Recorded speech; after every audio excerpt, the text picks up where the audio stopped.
IPL தொடரில் லக்னோவிற்கு எதிரான ஆட்டத்தில் பஞ்சாப் அணி 8 விக்கெட்டுகள் வித்தியாசத்தில் அபார வெற்றி பெற்றுள்ளது.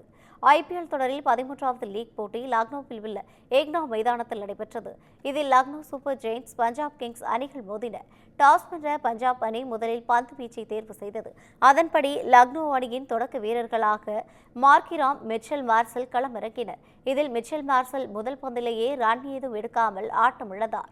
அடுத்ததாக களமிறங்கிய நிக்கோலஸ் பூரான் நிதானமாக விளையாடிய நிலையில் ரிஷபன் 2 ரன்னில் ஆட்டமிழந்தார். இதையடுத்து ஜோடி சேர்த்த பூரான், ஆயுஷ் பதௌனி ஆகியோர் நிதானமாக விளையாடினர். 20 ஓவர்கள் முடிவில் லக்னோ அணி 7 விக்கெட் வித்தியாசத்தில் 7 விக்கெட்டுகளை இழந்து 171 ரன்கள் எடுத்தது. இந்த அணியின் சார்பாக அதிகபட்சமாக பூரான் 44 ரன்களும், ஆயுஷ் பதௌனி 41 ரன்களும் எடுத்தனர். பஞ்சாப் அணியின் சார்பில் அதிகபட்சமாக ஹர்ஷிப் சிங் 3 விக்கெட்டுகளை வீழ்த்தி அசத்தியிருந்தார்.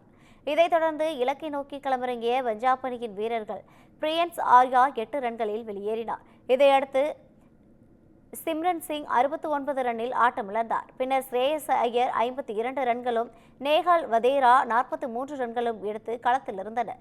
இறுதியில் பஞ்சாப் அணி 16.2 ஓவர்களில் 177 ரன்கள் எடுத்தது.